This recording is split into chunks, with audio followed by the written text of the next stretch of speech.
Subscribe our channel and press the bell icon so that you can watch our latest videos at very first. Dear students, welcome back to Virtual Gyans. आज मैं बात करने वाला हूँ class 10 science का एक और chapter metals and non metals. इस चैप्टर में हम लोग बेसिकली बात करने वाले हैं मेटल्स एंड नॉन मेटल्स के फिजिकल प्रॉपर्टीज़ के बारे में, देन केमिकल प्रॉपर्टीज़ के बारे में, देन मूव ऑन कर जाएंगे रिएक्टिविटी सीरीज़ पे, देन उसके बाद डिस्कस करेंगे मेटल एंड नॉन मेटल के various type of reaction, and then ionic compound पढ़ेंगे। देन पढ़ने वाले हैं ऑकरेंस ऑफ मेटल, मेटल किस टाइप से ऑकर होता है, किस टाइप से पाया जाता है, किस टाइप से बनता है, एंड देन पढ़ेंगे रिफाइनिंग ऑफ मेटल, मेटल को कैसे रिफाइन करते हैं, डिफरेंट टाइप ऑफ प्रोसेसेस क्या है, एंड फाइनली कंक्लूड करेंगे करोजन के साथ। तो इससे पहले मैं आपको बता दूं, अगर आपने अभी तक ये वाला प्लेलिस्ट एक्सेस नहीं किया है तो फटाफट से जाकर के इस प्लेलिस्ट को एक्सेस कर लीजिए, क्योंकि यही वो प्लेलिस्ट है, यही वो जगह है जहाँ पे मैं सारा का सारा वीडियो अपलोड कर रहा हूँ। मैंने सबसे पहले डिस्कस किया था कंप्लीट सिलेबस के बारे में, उसके बाद केमिकल रिएक्शन, उसके बाद एसिड बेसिस एंड सॉल्ट पे। जहाँ तक कि मैंने आपको पहले ही वीडियो में बताया था कि मैं ये सिलेबस पूरा ये जर्नी स्टार्ट करने वाला हूँ 1 अगस्त से, लेकिन 1 अगस्त से काफ़ी पहले ही ये जर्नी स्टार्ट हो गई थी। लगभग 1 अगस्त से 5 वीडियोज़ मैंने पहले बना करके दे दिए थे आपको। सो स्टार्ट करते हैं अपने चैप्टर के साथ।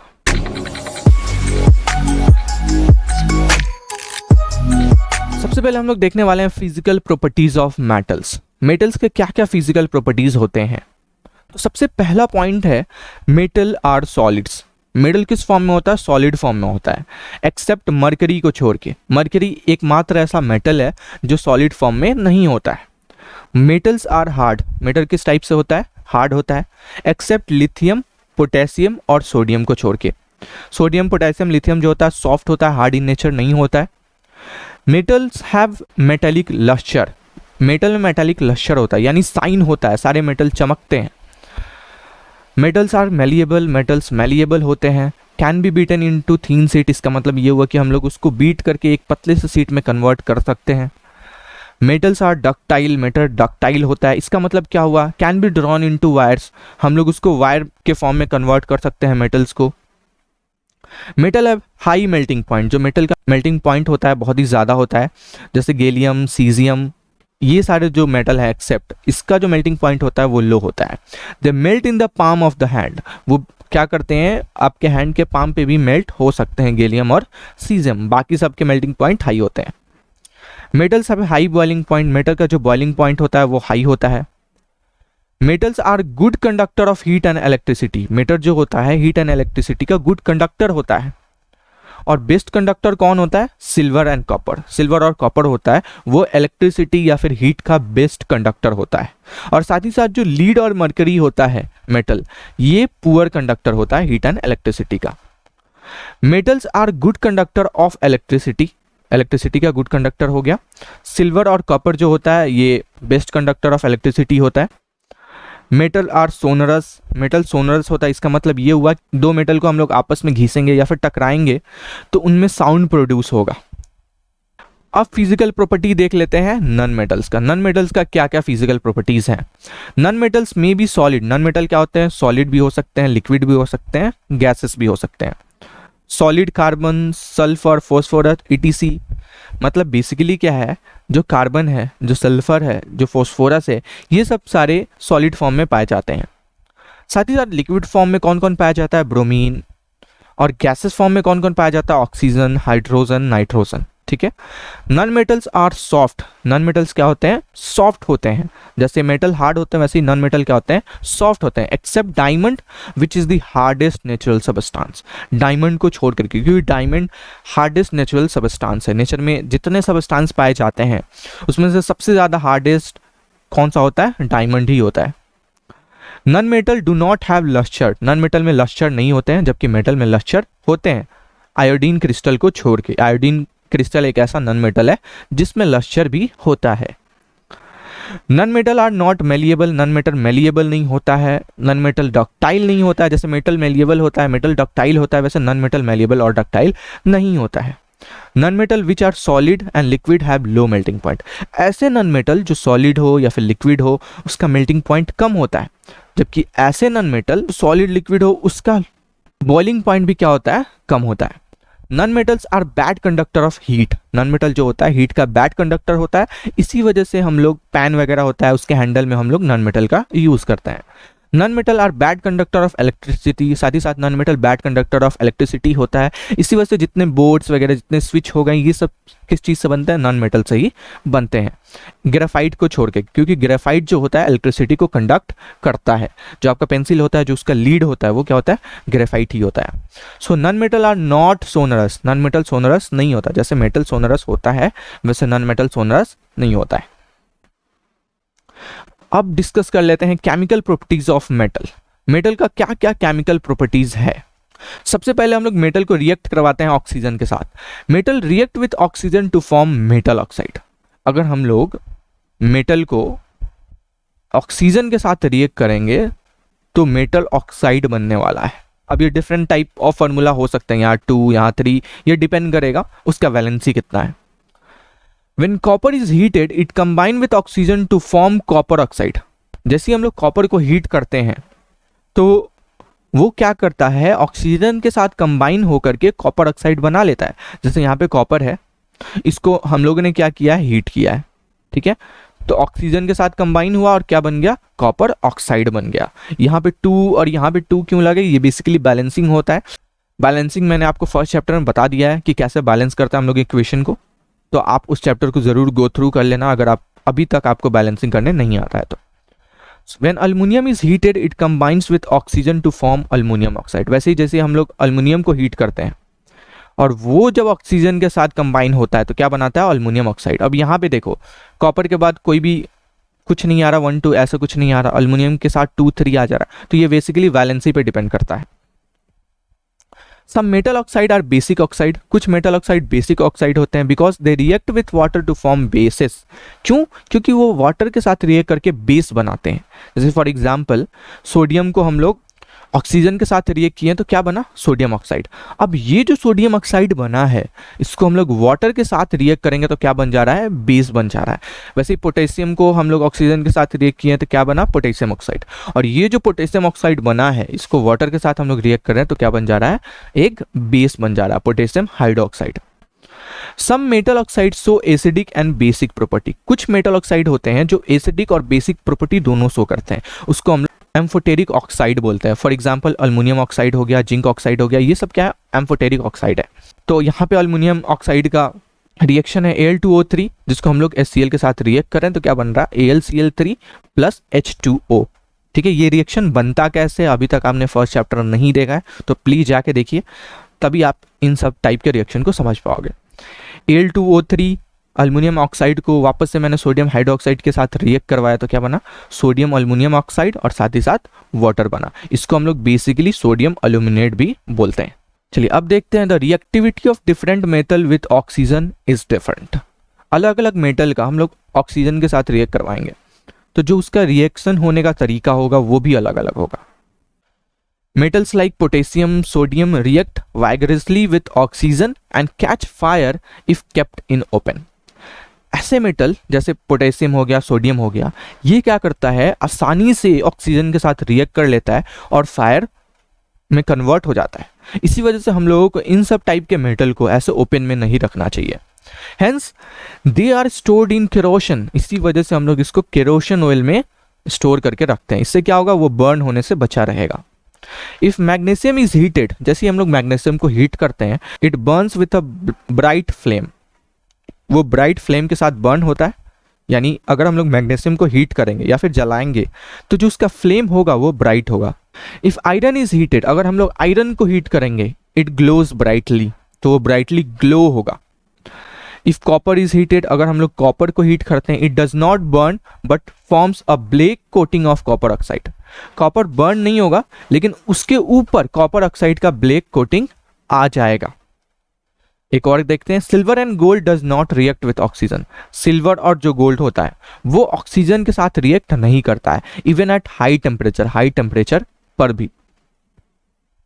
Some metals like magnesium, aluminum, zinc, lead forms an oxide layer over it. ये सब इन सब टाइप के जो मेटल होते हैं जब हम लोग इसको जलाते हैं तो वो अपने ऊपर ऑक्साइड लेयर बना लेते हैं, विच प्रिवेंट फर्दर ऑक्सीडेशन, जिससे वो लोग ऑक्सीडेशन से बच सकते हैं। They are called self protecting metals. इसी वजह से हम लोग इन सब टाइप के मेटल्स को सेल्फ प्रोटेक्टिंग मेटल्स भी बोलते हैं। अब देख रहे हैं डिफरेंट टाइप ऑफ मेटल का रिएक्शन करवा रहे हैं वाटर के साथ और क्या क्या बन रहा है वो देखते हैं। सोडियम को हम लोग वाटर के साथ रिएक्ट करवाएंगे तो क्या बनेगा, sodium hydroxide plus hydrogen gas. वैसे ही पोटेशियम को वाटर के साथ रिएक्ट करवाएंगे तो potassium hydroxide plus hydrogen gas. वैसे ही कैल्शियम को वाटर के साथ रिएक्ट करवाएंगे तो calcium hydroxide plus hydrogen gas. वैसे ही हम लोग अल्युमिनियम को वाटर के साथ रिएक्ट करवाएंगे तो अल्युमिनियम ऑक्साइड और हाइड्रोजन गैस बनेगा। वैसे ही आयरन को हम लोग वाटर के साथ रिएक्ट करवाएंगे तो आयरन ऑक्साइड और हाइड्रोजन गैस बनेगा। तो ये सब टाइप के रिएक्शन हो कैसे रहे हैं, कम्बिनेशन रिएक्शन है, डबल डिस्प्लेसमेंट रिएक्शन है, ये सारा का सारा मैंने डिस्कस किया फर्स्ट चैप्टर में, प्लीज गो थ्रू दैट। सो अब देखते हैं the reactivity of different metals with water is different. ये रिएक्टिविटी जैसे अलग अलग टाइप का मेटल जो होता है अलग अलग तरीके से वाटर से रिएक्ट करता है, बेसिकली यही इसे कहने का मतलब है। सो देखते हैं क्या है। Sodium and potassium react violently with cold water to form sodium hydroxide and hydrogen and catch fire. Sodium और जो पोटेशियम होता है वो इनफैक्ट कोल्ड वाटर के साथ भी क्या हो जाता है, रिएक्ट हो जाता है और उसमें फायर कैच हो जाते हैं। Calcium react less violently with water to form calcium hydroxide and water and does not catch fire। Calcium जो होता है वो भी सोडियम और पोटेशियम की तरह रिएक्ट कर लेता है, मतलब उतना फास्ट नहीं रिएक्ट करता है, रिएक्ट कर लेता है लेकिन फायर कैच नहीं करता है। सोडियम और पोटेशियम में क्या होता है, फायर कैच हो जाता है बल्कि इसमें फायर कैच नहीं होता है। Magnesium react only with hot water. जो मैग्नीशियम होता है वो सिर्फ और सिर्फ गर्म पानी के साथ रिएक्ट करता है, मैग्नीशियम हाइड्रोक्साइड बनाता है और हाइड्रोजन गैस बनाता है। Metals like aluminium, iron, zinc, ये सब टाइप के जो मेटल्स होते हैं वो सिर्फ और सिर्फ स्टेम के साथ रिएक्ट करता है और मेटल ऑक्साइड और हाइड्रोजन गैस बनाता है। और metals like lead, copper, silver, gold, इन सब टाइप के जो मेटल्स होते हैं वो वाटर के साथ रिएक्ट ही नहीं करता है। अब देखते हैं रिएक्शन विथ एसिड। मेटल को हम लोग एसिड के साथ रिएक्ट करवाएंगे तो क्या क्या चेंजेस आने वाले हैं।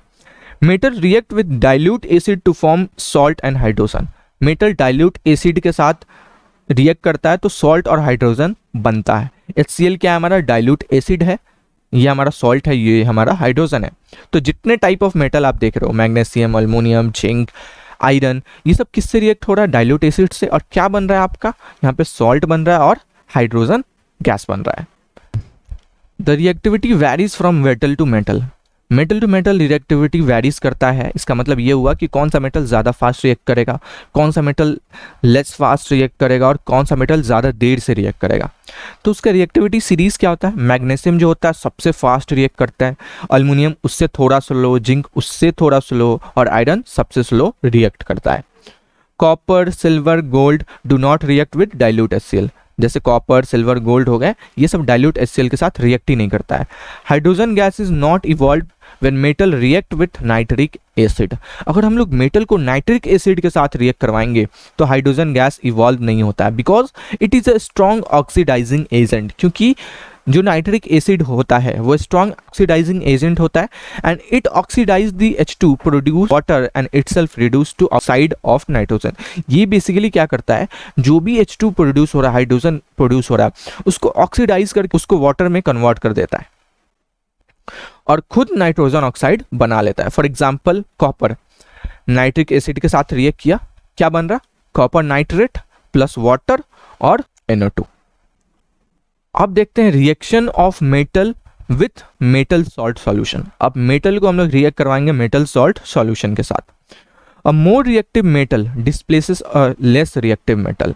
हम लोग डिस्प्लेसमेंट रिएक्शन में पढ़े थे चैप्टर फर्स्ट में कि जो ज़्यादा रिएक्टिव मेटल होता है वो लेस रिएक्टिव मेटल को क्या कर देता है, डिस्प्लेस कर देता है। डिस्प्लेसमेंट रिएक्शन में पढ़े थे, तो ये भी कुछ उसी टाइप का है।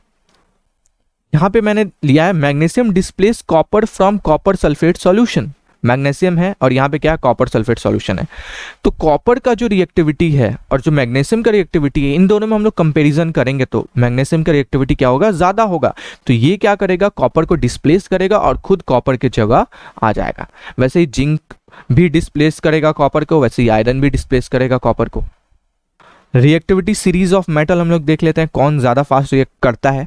तो सबसे फास्ट पोटेशियम, उसके बाद सोडियम, उसके बाद कैल्शियम, उसके बाद मैग्नीशियम, उसके बाद अल्युमिनियम, उसके बाद zinc, iron, lead, hydrogen, copper, mercury, silver and gold.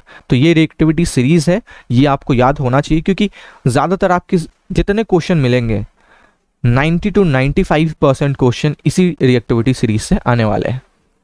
Now अब मूव ऑन करते हैं, how do metals and non metal react. Metal और नॉन मेटल कैसे रिएक्ट करता है।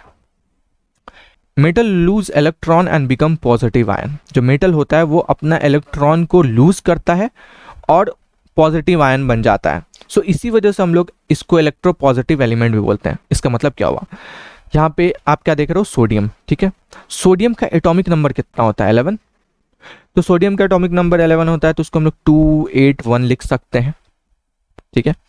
तो आउटर मोस्ट में कितना इलेक्ट्रॉन है, 1।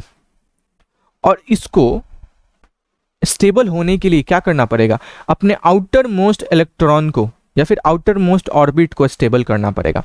तो ये कैसे स्टेबल कर सकता है, या तो अपना ये जो एक इलेक्ट्रॉन है किसी को डोनेट कर दे तो 28 बच जाएगा और आउटर मोस्ट 8 हो जाएगा और ये स्टेबल रहेगा, या फिर 7 इलेक्ट्रॉन किसी से ले ले। तो यहाँ पे क्वेश्चन आता है कि ये एक इलेक्ट्रॉन डोनेट करना चाहेगा या फिर 7 इलेक्ट्रॉन लेना चाहेगा। तो जब वो एक इलेक्ट्रॉन डोनेट करेगा तो उसमें जो एनर्जी लगने वाली है वो बहुत ही कम लगने वाली है, और जब वो 7 इलेक्ट्रॉन लेगा किसी से तो उसमें जो एनर्जी लगने वाली है बहुत ही ज़्यादा लगने वाली है। इसी वजह से वो क्या करेगा, एक इलेक्ट्रॉन डोनेट कर देगा। तो जब भी कोई मेटल इलेक्ट्रॉन को डोनेट करता है और जितना डोनेट करता है उतना उस पर चार्ज आ जाता है। तो सोडियम अपना एक इलेक्ट्रॉन क्या कर दिया है, डोनेट कर दिया है, तो Na के ऊपर एक चार्ज आ गया है और ये पॉजिटिव आयन बन गया है। वैसे मैग्नीशियम है, मैग्नीशियम के आउटर मोस्ट में कितना है, 2, तो ये 2 इलेक्ट्रॉन डोनेट किया और कितना चार्ज आ गया, 2 चार्ज आ गया।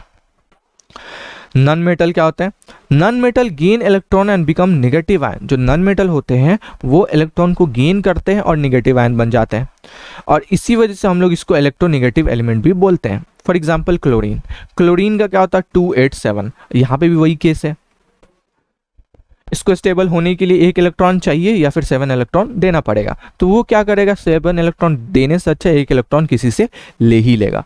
तो जब एक इलेक्ट्रॉन किसी से ले रहा है इसी वजह से इस पर क्या आ रहा है, निगेटिव चार्ज आ रहा है। यहाँ पे एक इलेक्ट्रॉन लिया है, Cl के साथ कंबाइन हुआ और Cl माइनस बन गया। वैसे ही O है, O का क्या होता है, 2 और 6, ये कितना इलेक्ट्रॉन लेगा, 2 इलेक्ट्रॉन लेगा, ठीक है। तो 2 इलेक्ट्रॉन लिया और क्या बन गया, O2 माइनस। अब देखते हैं formation of sodium chloride molecule. जो सोडियम क्लोराइड मॉलिक्यूल है ये फॉर्म कैसे होता है, ठीक है। सो Na का एटॉमिक नंबर क्या होता है, 281, और क्लोरीन का एटॉमिक नंबर क्या होता है, 287।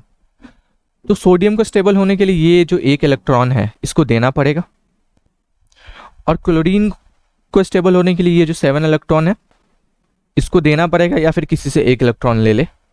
तो वो क्या करेगा, ये वाला जो एक इलेक्ट्रॉन है इससे ले लेगा, तो जो Na है वो कन्वर्ट हो जाएगा Na प्लस में, और जो Cl है वो कन्वर्ट हो जाएगा Cl माइनस में, और finally Na plus Cl minus क्या बन जाएगा, NaCl बन जाएगा। तो कुछ इसी तरीके से कॉम्बिनेशन होते हैं NaCl के। नेक्स्ट है फॉर्मेशन ऑफ मैग्नीशियम क्लोराइड कैसे बनता है। सो मैग्नीशियम लेते हैं हम लोग एग्जाम्पल, और यहाँ पे क्लोरीन लेते हैं। मैग्नीशियम का क्या होता है, 2, 8 और 2। क्लोरीन का क्या होता है, 2, 8, 7। सो आप यहाँ पे क्या कंसिडर कर पा रहे हो कि क्लोरीन को कितना चाहिए, सिर्फ 1 चाहिए, और मैग्नीशियम को कितना देना है, 2। तो फिर कैसे रिएक्ट करेगा, तो उस केस में क्या होगा, एक और क्लोरीन आ जाएगा। इससे क्या होगा, एक ये इसको दे देगा और एक ये इसको दे देगा, और Mg किससे रिएक्ट करेगा, 2 Cl के साथ, तो MgCl2 बन जाएगा। बेसिकली हम लोग इसको ऐसे लिखते हैं Mg2 प्लस, ठीक है, और Cl माइनस एंड देन ये रिएक्ट हुआ Mg2 प्लस Cl2 माइनस, या फिर Cl माइनस भी हम लोग लिख सकते हैं, और MgCl2, ठीक है। तो ये कुछ इस तरीके से रिएक्ट करता है। अब देखते हैं आयनिक कंपाउंड। आयनिक कंपाउंड क्या होता है, आयनिक कंपाउंड और compound form by the transfer of electron from metal to non metal. Ionic compound compound होता है जो मेटल टू नॉन मेटल में इलेक्ट्रॉन का ट्रांसफर होने से बनता है। जो अभी तक हम लोगों ने क्या किया था, मेटल से नॉन मेटल में इलेक्ट्रॉन को ट्रांसफर करवाया था। Na क्या था, मेटल था, Cl क्या था, नॉन मेटल था, और Na से एक इलेक्ट्रॉन Cl में क्या हो जा रहा था, ट्रांसफर हो जा रहा था, तो वो क्या हो जा रहा था, आयनिक कंपाउंड बन रहा था। तो आयनिक कंपाउंड के कुछ प्रॉपर्टीज भी होते हैं। They are form by the transfer of electron, ये ट्रांसफर ऑफ इलेक्ट्रॉन से बनते हैं। दे आर क्रिस्टलाइन सॉलिड, ये क्रिस्टलाइन सॉलिड होते हैं। इसका मेल्टिंग पॉइंट हाई होता है क्योंकि इसके बीच में जो बॉन्ड होता है, आयनिक बॉन्ड होता है, इसी वजह से मेल्टिंग पॉइंट इसका ज़्यादा होता है। सो इसका बॉइलिंग पॉइंट भी ज़्यादा होता है। They are soluble in water, वो वाटर में सॉल्युबल होता है, बट ऑर्गेनिक सॉल्वेंट में इनसॉल्युबल होता है। फॉर एग्जाम्पल पेट्रोल, केरोसिन, इन सब में इनसॉल्युबल होगा। दे कंडक्ट इलेक्ट्रिसिटी, वो इलेक्ट्रिसिटी कंडक्ट करता है इन मोल्टन स्टेट या फिर सॉल्यूशन में। मतलब सॉल्यूशन में अगर हम लोग पुट करेंगे तो इलेक्ट्रिसिटी कंडक्ट करेगा। जैसे फॉर एग्जांपल ये हमारा क्या है, बैटरी है, ये हमारा क्या है, बल्ब है। यहाँ से मैंने एक वायर इसमें लाया है और यहाँ से एक वायर यहाँ और यहाँ से एक वायर इसमें ज्वाइंट कर दिया है। तो ये जो बेसिकली सॉल्यूशन क्या हो रहा है, कंडक्ट कर रहा है इलेक्ट्रिसिटी, मतलब पास करने दे रहा है इलेक्ट्रिसिटी को, तभी बल्ब क्या हो रहा है, ग्लो हो रहा है। अब देखते हैं ऑकरेंस ऑफ मेटल। मेटल कैसे ऑकर होता है, कैसे पाया जाता है। Some metal like gold, silver, platinum are found in the free state in the earth crust. ये सब अर्थ क्रस्ट में मिलते हैं, ठीक है, फ्री स्टेट में, because they are least reactive. क्यों? क्योंकि ये लीस्ट रिएक्टिव होते हैं, किसी और अर्थ के एलिमेंट के साथ रिएक्ट नहीं करता है। Most metal are found as oxide, और काफ़ी सारे मेटल ऑक्साइड फॉर्म में या फिर कार्बोनेट फॉर्म में या फिर सल्फाइड फॉर्म में या फिर हालाइड फॉर्म में पाए जाते हैं। जो फ्री स्टेट में मिलता है वो तो ठीक है, वो आप ला लोगे, ठीक है, कोई प्रॉब्लम नहीं। लेकिन जो किसी फॉर्म के साथ मिलता है उसको क्या करना पड़ता है, हमें एक्सट्रैक्ट करना पड़ता है उसके ओर से। ओर क्या होता है, मतलब जिस फॉर्म में वो पाया जा रहा है। उससे पहले हम लोग कुछ कीवर्ड देख लेते हैं। मिनरल क्या होता है? मिनरल आर एलिमेंट और compound which occur naturally inside the earth crust. Mineral element या फिर कंपाउंड होता है जो अर्थ क्रस्ट के नीचे पाया जाता है। और क्या होता है? और is a mineral from which metal can be extracted. और मिनरल होता है जहां से हम लोग मेटल को एक्सट्रैक्ट कर सकते हैं।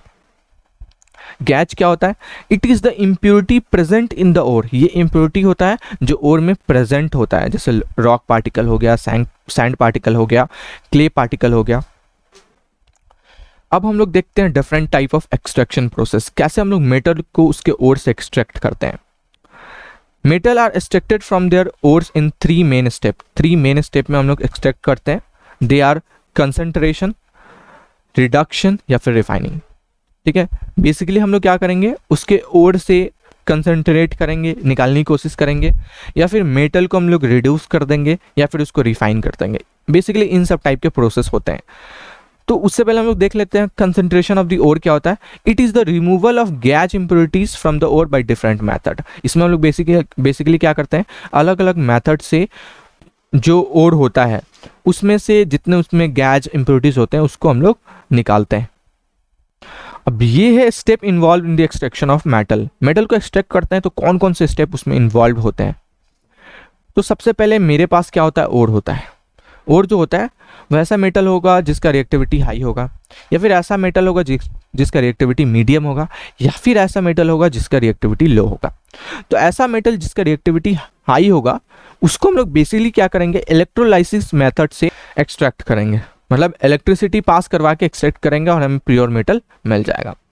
ऐसा मेटल जो लो रिएक्टिविटी होगा, जिसका लो रिएक्टिविटी होगा, उसको हम लोग क्या करेंगे, सल्फाइड से रिएक्ट करवाएंगे, मतलब सल्फर से, देन उसका रोस्टिंग करेंगे, देन उसको रिफाइन करेंगे।